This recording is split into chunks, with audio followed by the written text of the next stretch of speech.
σοβαρότητα, τη γλυκύτητα και τον επαγγελματισμό της. Εντάχθηκε πρόσφατα στο δυναμικό του ΔΣ του ΧΑΠ ως ειδική γραμματέας και δίνει τον καλύτερο της σε αυτό. Κύριε Τόλη, σας ακούμε.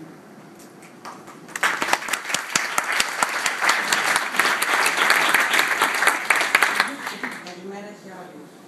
Ευχαριστώ πάρα πολύ την Οργανωτική και Επιστημονική Επιτροπή του Συνεδρίου για την επιλογή τους να με προσκαλέσουν να δώσω αυτή την ομιλία που έχει σχέση με τον ρόλο και τις αρμοδιότητες του ΠΣΟ. Όντως, στο χώρο είμαι από το 1982, ασχολούμενη με τον συνεδριακό και γενικό τουρισμό και είμαι πρόσφατο μέλος του ΔΣ του ΚΑΠΚΟ, όπως και συνδιοκτήτρια της εταιρείας ΕΡΑΕΠΕ, η οποία πραγματεύεται το συνεδριακό και γενικό τουρισμό.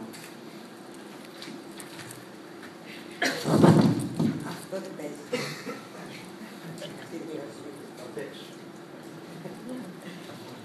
Δεν θα αρχίσω ούτε από τους ρόλους, ούτε και από τις αρμοδιότητες του ΠΣΟ.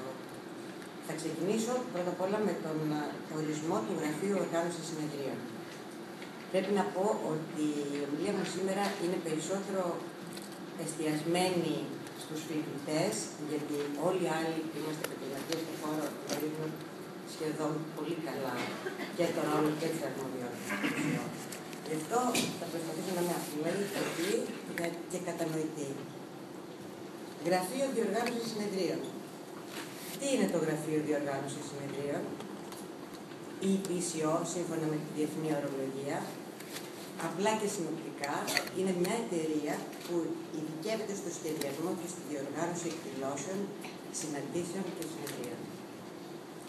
Η ακριβής ερμηνεία του ΠΣΟ είναι Professional Congress Organizer, δηλαδή επαγγελματίας διοργανωτής συνεδρίων. Τρεις λέξεις που περιγράφουν ακριβώς το αντικείμενο της δουλειάς μας. Επαγγελματίας.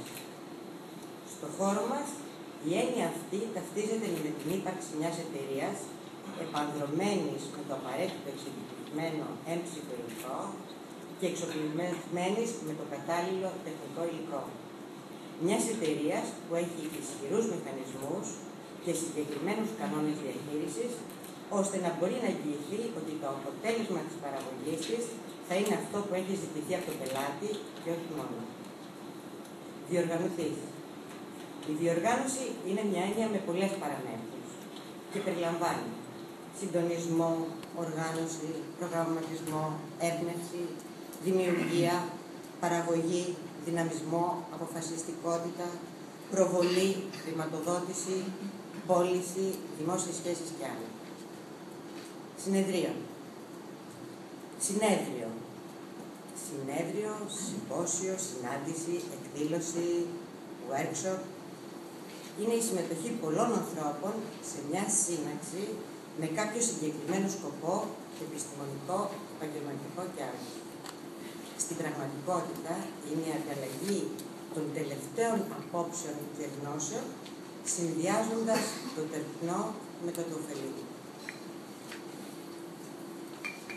Πάμε τώρα στον σωστότερα ρόλο ή ρόλους ενός ΠΣΟ. Ο ρόλος του ΠΣΟ. Εδώ θα κάνω μια παρένθεση φιλολογίστικη, γιατί Professional Congress Organizer είναι ο επαγγελματίας διοργανωτής συνεδρίων. Θα χρησιμοποιήσω το ουδέτερο άρθρο, για να μην παρεξηγηθώ από τους φιλολόγους, εννοώντας το γραφείο των επαγγελματιών διοργανωτών συνεδρίων. Γι' αυτό και χρησιμοποιώ το ουδέτερο άρθρο. Το ΠΣΟ αναλαμβάνει να βοηθήσει τον οργανωτή να διοργανώσει και να διεκπαιρεώσει ένα συνέδριο. Να κάνει αυτό που λέμε την ιδέα του και τη φαντασίωση του πράξη.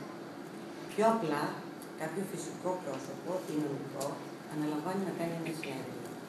Επειδή αυτό το πρόσωπο μπορεί να μην έχει τη γνώση, το προσωπικό, το χρόνο και το χρήμα, αναθέτει σε ένα ΠΣΟ τη διοργάνωση, τη διαχείριση και τη διεκπαιρέωση του συνεδρίου. Τα περισσότερα ΠΣΟ προσφέρουν όλη την γάμα των υπηρεσιών για τη διοργάνωση και τη διεκπαιρέωση ενός συνεδρίου και την προσφέρουν στον πελάτη ως συνολικό πακέτο, αλλά καμιά φορά ο πελάτης δεν θέλει να χρησιμοποιήσει όλο αυτό το πακέτο των υπηρεσιών. οργανώσεων και ζητάει μέρος αυτών.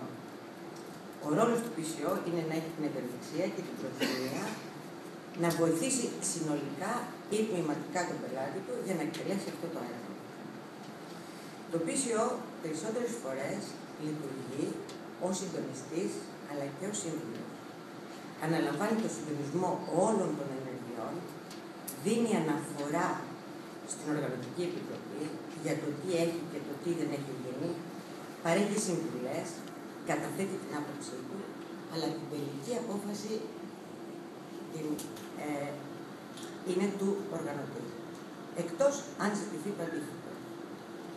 Επιπρόσθετα, ο PCO αναλαμβάνει τις περισσότερες